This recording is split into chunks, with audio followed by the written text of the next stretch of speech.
Hi, Suzanne here. Thank you for taking a few minutes to spend with me. I appreciate it, and I'm thinking of you and wondering how it's all going for you. This is Mental Health Awareness Week, so after 30 years in this business of mental health, I'm really not even sure myself what that is.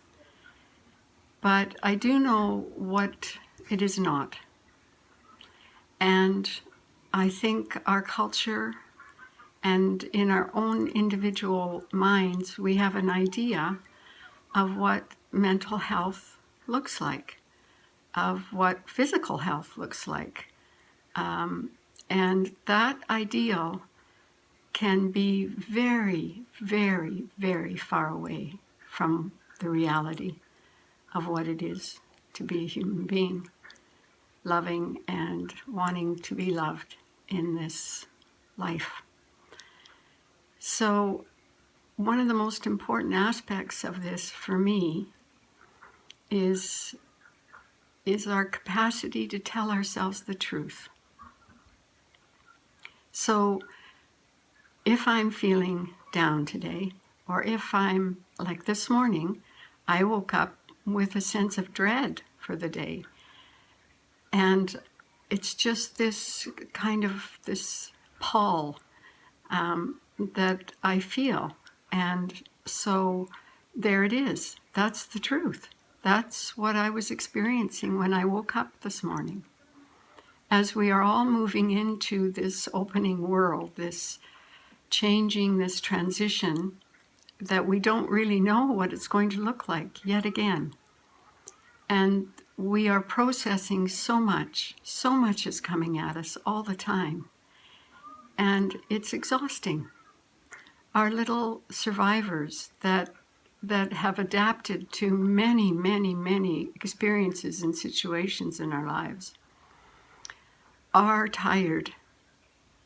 And they don't have the comfort of being able to snuggle up and rub feathers, with the other birds in our particular tree, in our particular community.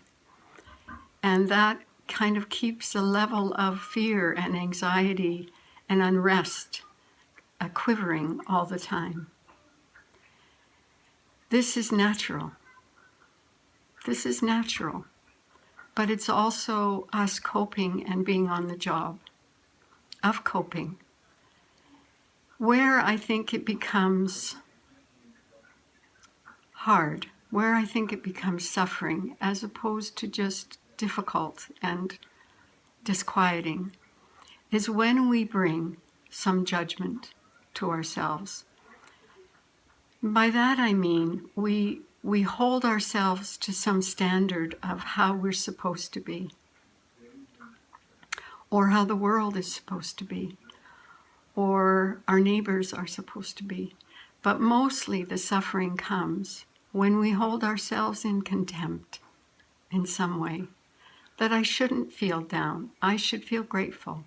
I shouldn't be, watching Netflix for 4 hours. I should be working in the garden. Or I shouldn't just be working in the garden all the time. I should be doing something else.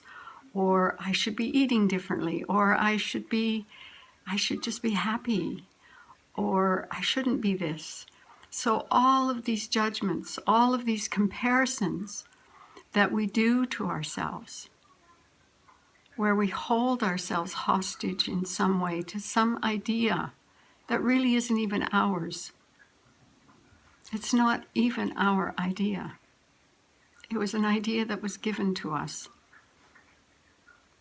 And this, combined with our little survivor that's just trying to cope, can really bring us into a state of despair even. It can feel very trapped. So my wish and my encouragement in this journey that we're taking together is that we fundamentally engage in telling ourselves the truth. We fundamentally say this is how I am today. Whether that's happy or grumpy or whatever, but we don't hold ourselves in anything other than a compassionate and kind way. This is the formative way that we offer ourselves in a forgiving way to life, to ourselves, to those we love. And we can then receive from life and those we love. Thank you. I'll see you soon. Bye.